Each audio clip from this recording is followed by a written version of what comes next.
Во понеделник, преку својот адвокатски тим, екс-премиерот Никола Груевски официјално ќе побара да му биде одложено издржувањето на 2-годишната затворска казна, пресудена за набавката на луксузниот Мерцедес. Информацијата за Телма ја потврди и адвокатите на Груевски. Само кратко ни потврдија дека одлагањето на затворската казна ќе се бара поради неодложни обврски на Груевски, кои произлегуваат од неговата работна позиција и функцијата која извршува во моментот како пратеник. Законот предвидува вкупно 8 дозволиви причини за одлагање на затворската казна.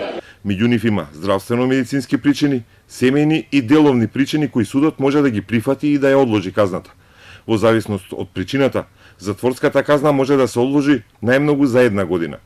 Од адвокатскиот тим на поранешниот премиер ни потврдија дека во објавањето ќе наведат најмалку 2 причини за одложување на затворот, а тие ќе бидат поврзани со обврските кои произлегуваат од пратеничкиот мандат. Судот има рок од 3 дена да одлучи дали ќе го прифати барањето или ќе го отфрли. Крајниот рок во кој Груевски треба да се јави во затворот во Шутка е 8 ноември. Стои во упатниот акт кој му е доставен вчера. Во меѓувреме поднесена и жалба до Врховниот суд за преиспитување на пресудата и за одлагање на казната додека не се одлучи по жалбата.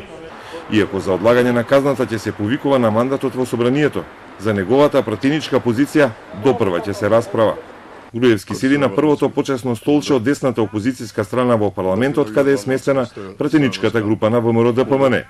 Откако судот вчера веќе го известил собранискиот спикер Талат Джафери за правосилната пресуда, почнуваа да течат постапките за негово евентуално разрешување. Сега Джафери треба да извести Комисијата за деловнички и мандатно-имунитетни прашања. Тоа најверојатно ќе се случи во понеделник и потоа Комисијата ќе расправа дали да предложи одземање на мандатот на осудениот екс-премиер. До минатата недела, СДСМ и ВМРО-ДПМН имаа по 4 пратеници во комисијата, а 9-тиот член е од ДУИ.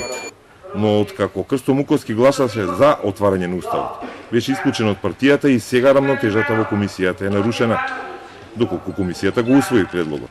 Тој оди на пленарна седница и за одземање на мандатот на Груевски мора да гласаат 2/3, односно 80 пратеници.